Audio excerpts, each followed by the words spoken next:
ప్రభు యేసుక్రీస్తు వారి పరిశుద్ధమైన నామం పేరిట ఈ వీడియో చూస్తున్న మీ అందరికీ, ముఖ్యంగా నా యూట్యూబ్ ఛానల్ సబ్స్క్రైబర్స్కి, ప్రపంచవ్యాప్తంగా ఉన్న క్రైస్తవ సహోదరి సహోదరులకు నా హృదయపూర్వకమైన వందనాలు. గడిచిన కొన్ని రోజులుగా నేను వీడియోలు చేయట్లేదు, మీకు తెలుసు ఆ విషయం. వైరల్ ఫీవర్తో కొంచెం ఇబ్బంది పడుతూ ఉన్నాను. మరికొన్ని రోజులు విశ్రాంతి తీసుకుందామని అనుకున్నాను, కానీ ఈరోజు సడన్గా కరుణాకర్ సుబ్బున, శివశక్తి కరుణాకర్ సుబ్బునకి సంబంధించినటువంటి ఒక వీడియోని మిత్రులు నాకు పంపించి, అన్న ఈ వీడియోని చూడండి, కొంచెం ఇది సీరియస్ మ్యాటర్ అని చెప్పారు. చివరికి ఆ వీడియోని ఓపెన్ చేసి చూస్తే మనస్ఫూర్తిగా ప్రశాంతంగా కొంతసేపు నవ్వుకున్నానండి. మీలో కూడా చాలామంది ఎన్నో వర్క్ టెన్షన్స్లో, ఇబ్బందులతో, ఒత్తిడితో ఉండుంటారు. ఈ వీడియో మీరు కూడా చూస్తే మీరు కూడా కొంచెం ప్రశాంతంగా నవ్వుకుంటారని, అలాగే ఇట్లాంటి అపర మేధావులకు కొంచెం సమాధానం ఇద్దామని ఈ వీడియోని చేశాను. కరుణాకర్ సుబ్బున ఒక హిందువుల మీటింగ్ ఏర్పాటు చేసి, ఆ హిందువుల మీటింగ్లో ఏం మాట్లాడుతున్నాడో మీరు ఒకసారి వినండి. నిజంగా నాకు చాలా భయం ఉంది.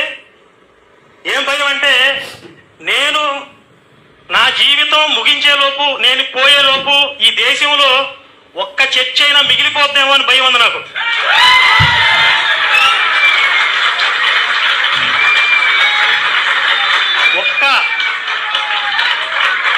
ఒక్క పాస్టర్ గాడైనా, ఒక్క జాంబీ వైరస్ అన్న మిగిలిపోతారేమో అని భయపడుతూ ఉంటాను ప్రతి క్షణం.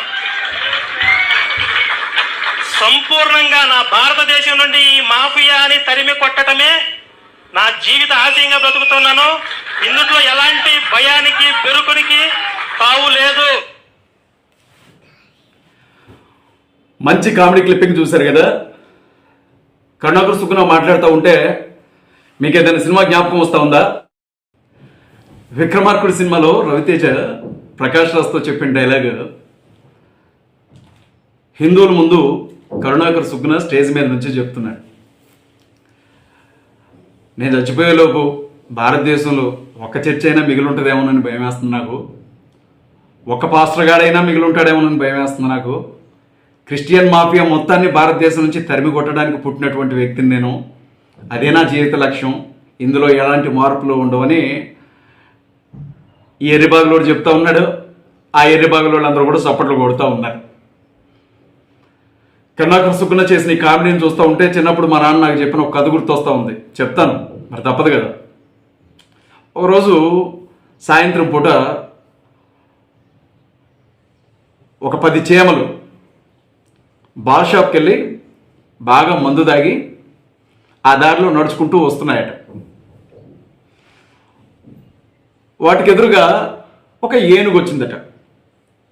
ఆ ఏనుగు రాగానే, ఆ దారిలో ఏనుగు ఎదురుగానే ఈ చీమల్లో ఒక చీమ, రే మర్యాదగా దారి తప్పించుకొని వెళ్ళిపో, లేకపోతే మాత్రం నరికి పారేస్తా నిన్ను అందట. ఏనుగు ఏం పట్టించుకోకుండా ఎదురుగా వస్తూ ఉందట. అప్పుడు ఇంకొక చీమ కోపం వచ్చిందట, ఏం పిచ్చి పిచ్చిగా ఉందా, నరికి పోగులు పెడతాం, మేము 10 మంది ఉన్నాం, ఆఫ్టర్ ఆల్ నువ్వు ఒక్కడివే అందట. ఆ చీమ ఆ మాట అన్న తర్వాత కూడా ఈ ఏనుగు ఏమీ పట్టించుకోకుండా చెరువులోనికి దిగిందట.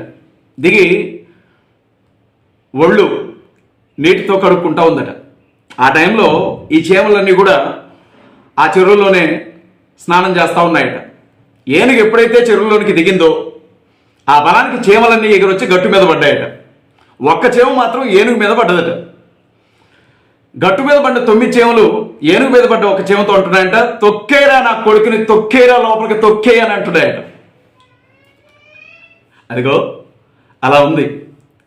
కరుణాకర్ సుబ్బున మాట్లాడుతుంటే వాళ్ళు చప్పట్లు కొడుతూ ఉంటే, క్రైస్తవ్యాన్ని భారతదేశంలో లేకుండా చేస్తామని సవాళ్లు విసురుతూ ఉంటే, ఆ 10 చీమలు ఏనుగుని బెదిరించినట్లుగా ఉంది. కామెడీలు సినిమాల్లో చేసుకోండి, క్రైస్తవుల ముందు కాదు. తోకలు కత్తిరించి చేతుల్లో పెట్టి పంపిస్తాం ఒక్కొక్కడికి.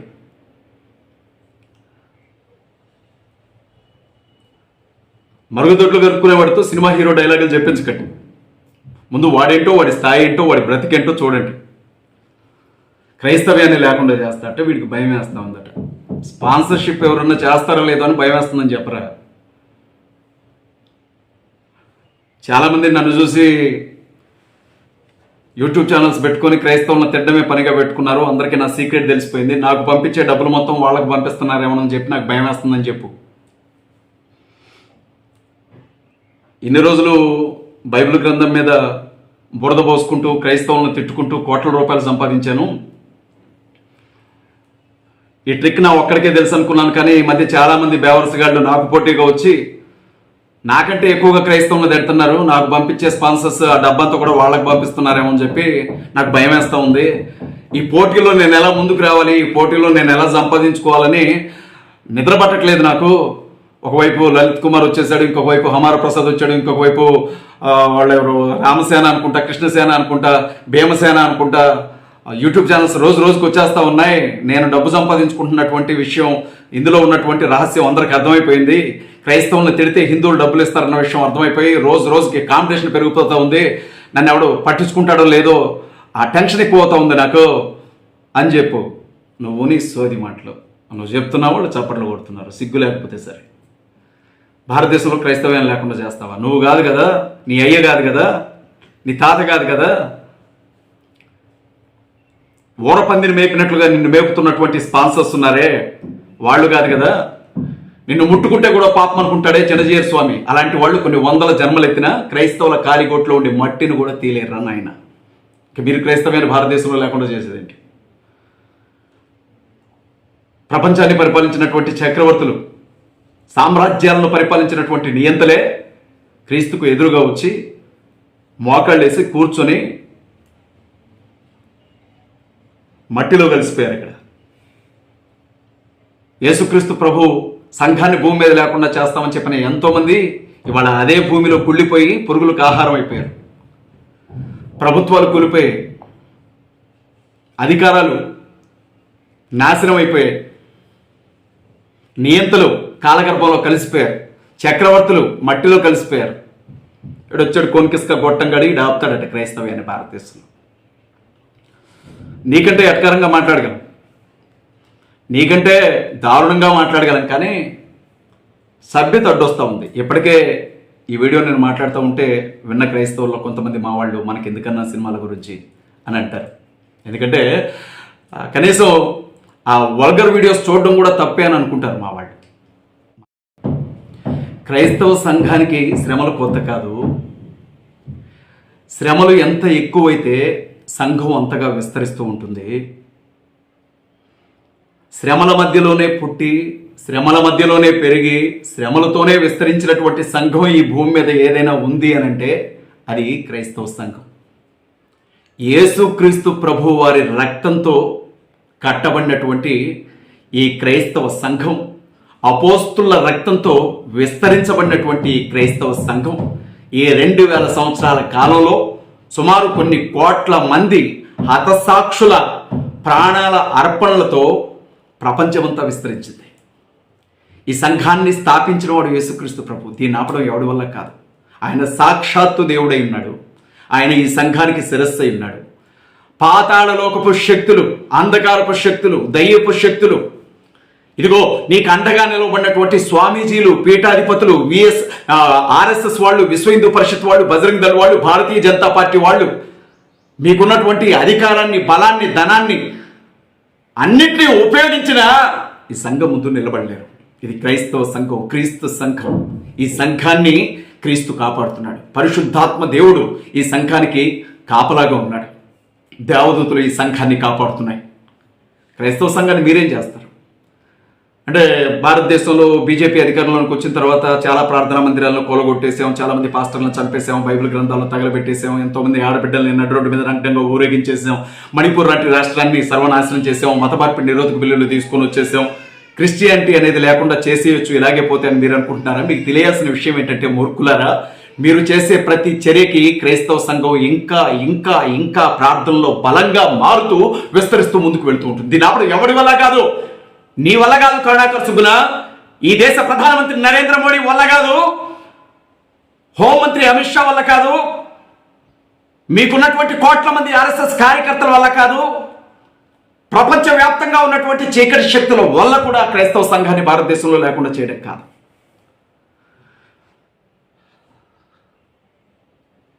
జీవం కలిగినటువంటి దేవుని చేత నడిపించబడుతున్నటువంటి సంఘం ఇది విస్తరిస్తూనే ఉంటుంది. యేసుక్రీస్తు ప్రభు రెండవ రాకడలో భూమి మీద నుండి తన సంఘాన్ని తీసుకొని వెళ్ళే వరకు భారతదేశంలో కొన్ని కోట్ల మంది క్రైస్తవులు సజీవంగానే ఉంటారు. ఏమంటున్నావు? నేను చనిపోయేలోపు ఒక్క మందిరం కూడా మిగలకూడదు. అరే నాయనా, నీ ఫ్యామిలీలో ఉన్న క్రైస్తవుల సంగతి ఏంటో చూడు. ఫస్ట్ ప్రార్థనా మందిరంలో పెట్టిన కరుణాకర్ సుగ్గున అనే పేరు ఇంతవరకు మార్చుకోవడం చేత కదా నీకు? నువ్వు ప్రార్థనా మందిరాల్లో లేకుండా చేస్తానంటున్నావు. అసలు నీకు పేరు పెట్టిందే ప్రార్థనా మందిరంలో. నీ బంధువుల్లో ఉన్న క్రైస్తవుల సంగతి ఏంటో చూడు. ఇంటి ముందు పాతిన మొక్క అనుకుంటున్నావా పీకేయడానికి క్రైస్తవ్యాన్ని? అన్న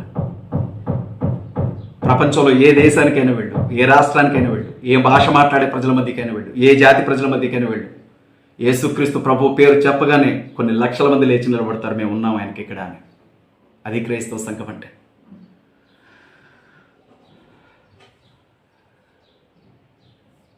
అయినా కుక్క చేసే పని కుక్క చేయాలి, గాడి చేసే పని గాడి చేయాలి. ప్రతిరోజు నువ్వే మురుగుతావా? దొంగల పడితే నేను మురుగుతానులే ఈసారి అని చెప్పి గాడిద కానీ మురిగితే యజమాని బయటకు వచ్చి నడుము విరగొడతాడు. ఎందుకంటే కుక్క పని కుక్కది, గాడిద పని గాడిద్ది. దేనికి అప్పగించిన పని చేయాలి. నక్కలు ఓల పెట్టాలి, గర్జించకూడదు.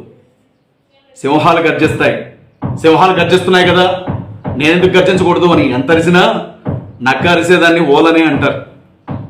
కరుణాకర్ సుగ్గున, ముందు నిన్ను నువ్వు ఒకసారి అద్దంలో చూసుకో. నీ హైట్, నీ పర్సనాలిటీ, నీ వెయిట్, నీ కలర్ గురించి మాట్లాడట్లా. నువ్వేంటనేది నీకు అర్థమవుతుంది. జనాలకి తెలియకపోవచ్చు, నిన్ను వెంబడించే బత్తాలకి తెలియకపోవచ్చు, కానీ నీకు తెలుసు కదా నీ బతికేందో, నీ టాలెంట్ ఏందో, నీ తెలివేందో, నీకున్నటువంటి జ్ఞానం ఏందో నీకు తెలుసు కదా. అంటున్నావు కదా ఏదో ఒక రోజు నేను కూడా చచ్చిపోతాను. ఖచ్చితంగా చస్తావు, ఆ రోజు చూస్తావు నువ్వు దేవుడు యేసుక్రీస్తు ప్రభు అన్న విషయాన్ని. ఆ రోజు నువ్వు ఎంత ఏడ్చినా, ఈరోజు నీకు డబ్బులు పంపిస్తున్న ఎవడు కూడా ఆయన చేతుల్లోంచి నిన్ను కాపాడడానికి రాడు. ఆ రోజు నువ్వు ఎంత ఏడ్చినా, ఈరోజు వంగి వంగి నువ్వు దండాలు పెడుతున్నటువంటి ఏ దేవత కూడా ఆయన చేతుల్లోంచి నిన్ను కాపాడడానికి అక్కడికి రాడు. యేసుక్రీస్తు నిజమైన దేవుడు. ఆయన మాత్రమే నిన్ను రక్షించగలిగిన వాడు. ఎప్పటికైనా సరే వెళ్ళి ఆయన ముందు మోహకాళ్ళు వంచి నీ బెదభేషాలన్నింటినీ ఒప్పుకొని తప్పైందని ఆయన కాళ్ళు పట్టుకో. లేకపోతే కుక్క చావు చేస్తావురా నాయన. అంత భయంకరంగా ఉంటుంది నీ చావు, ఊహించలేము అసలు. యేసుక్రీస్తు ప్రభుత్వం పెట్టుకున్నవాడు ఎవడో సజీవంగా లేడు భూమి మీద. సంఘం జోలికి వెళ్ళినటువంటి అపోస్తుళ్ళు, సంఘం జోలికి వెళ్ళినటువంటి సౌలుని అపోస్తుడైన పౌలుగా మార్చాడు యేసుక్రీస్తు ప్రభు. ఒకటే దారి నీకు. సంఘంలో ఉండే చెత్త ఏదైనా ఉంటే, సంఘంలో ఇప్పుడు ఇళ్ళన్న తర్వాత ఇంట్లో చెత్త ఉంటే ఊడుస్తూ ఉంటారు కదా. సంఘంలో మేము క్రైస్తవులు అనుకుంటా కొంతమంది నామకార్థ భక్తి చేస్తున్నారు. అలాంటి వాళ్ళని వెనక్కి తీసుకెళ్లే పని దేవుడు నీకు అప్పగించాడు అనుకుంటా. అలాంటి వాళ్ళని ఆ చెత్తను ఊడ్చుకొని తీసుకొని వెళ్ళి నీ కొంపలో వేసుకో ఆ చెత్తని. అంతే తప్ప సంఘాన్ని లేకుండా చేస్తా, మందిరాలు లేకుండా చేస్తా, పాస్టర్లను లేకుండా చేస్తా, జాంబీ వైరస్ లాగా వీళ్ళు విస్తరిస్తున్నారు, మాఫియా ఇది చెప్పే నీకు సిగ్గు లేకపోతే సరే, అయినే ఎరిమంద కన్నా సిగ్గు ఉండాలి కదా ఫస్ట్. అరే క్రైస్తవులు లేని భారతదేశాన్ని ఊహించుకుంటావా? ఈ దేశంలో విద్యను పరిచయం చేసింది క్రైస్తవులు, ఈ దేశానికి వైద్యాన్ని తీసుకొచ్చింది క్రైస్తవులు, ఈ దేశంలో ఉండే మూఢనమ్మకాలకు వ్యతిరేకంగా పోరాడింది క్రైస్తవులు, ఈ దేశంలో మనుషులందరూ సమానంగా బ్రతకాలి అని చెప్పి పోరాడింది క్రైస్తవులు. సతీ సహగమనం కావచ్చు, బాల్య వివాహాలు కావచ్చు, నరబళ్ళు కావచ్చు, వీటికి వ్యతిరేకంగా కొట్లాడింది క్రైస్తవులు. ఇవాళ మనిషిగా బ్రతకడానికి జ్ఞానం నేర్పింది క్రైస్తవులు. క్రైస్తవులు కనిపెట్టిన ఫోన్లు వాడతావు, క్రైస్తవులు కనిపెట్టిన ఇంటర్నెట్లు వాడతావు, క్రైస్తవులు కనిపెట్టిన యూట్యూబ్లు వాడతావు, క్రైస్తవులు కనిపెట్టిన లైట్లు వాడతావు, క్రైస్తవులు కనిపెట్టిన బట్టలు వేసుకుంటావు, క్రైస్తవులు కనిపెట్టిన పుస్తకాలు వాడతావు, క్రైస్తవులు కనిపెట్టిన ఫ్లైట్లో తిరుగుతావు, క్రైస్తవులకు సంబంధించినటువంటి అన్ని వాడతావు. ఇంగ్లీష్ చదువు కావాలి మళ్ళీ నీ మొహానికి. క్రైస్తవ్యం వద్దట భారతదేశంలో. ముడ్డి చుట్టూ తాటాకు గట్టి మొల చుట్టూ మూతికి ముంతగడ్డి తిప్పారే అట్ట తిప్పుతారా సుగ్గునా నిన్ను మళ్ళీ చిన్నజేరి స్వామి వాళ్ళు అనుకుంటున్నామేమో. ఇవాళ మనం బతుకుతున్నామంటే క్రీస్తు మనకు పెట్టిన భిక్షది. చెడబుట్టావు కదా దరిద్రుడా.